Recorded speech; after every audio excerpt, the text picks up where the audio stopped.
নিজেদের সহধর্মিণীকে, কলিজার টুকরা জীবন সঙ্গিনীকে হাতে ধরে একসাথে জান্নাতের পথে দৌড়াতে চান, তাহলে তাদেরকে দৌড়ানোর মতো সহযোগিতাটাও দিতে হবে।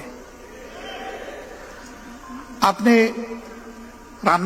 খাওয়ার টেবিলে বসে মান্না এবং সলোয়া খাবেন আর শরাবাত তহুরা পান করবেন, এই আশা ছেড়ে দেবেন। আল্লাহ তাআলা খাওয়ার টেবিলে বসে যা আপনার কিসমতে সাদামাটা রেখেছেন, এইটা খেয়ে আল্লাহ তাআলার শুকরিয়া আদায় করবেন। খুদ ধরতে যাবেন না, লবণ বেশি হয়েছে নাকি তেলের বেশি জাল হয়ে গেছে, এই খুদ ধরতে যাবেন না। আপনার এই আস্থা থাকা উচিত।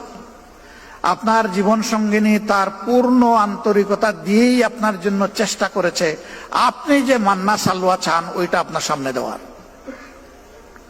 এরপরে মানুষ হিসাবে তার যদি কোনো ঘাটতি হয়ে যায়, অপরের ঘরে তো গিয়ে বলবেনও না, নিজের ঘরে কখনো বলবেন না যে লবণ আর একটু বাড়াইয়া দিও।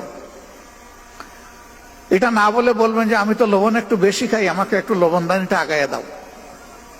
তাহলে বুদ্ধিমান সঙ্গিনী বুঝে ফেলবেন যে এখানে একটু শর্ট আছে, আগামীতে আমার একটু জিহ্বা দিয়ে আগে টেস্ট করে নিতে হবে পরিবেশন করার আগে।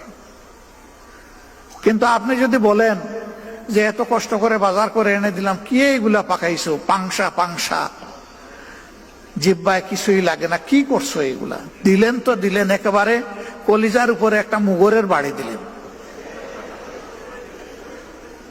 এটা করবেন না। এটা করলে তার যে পটেনশিয়াল এটা নষ্ট হয়ে যাবে।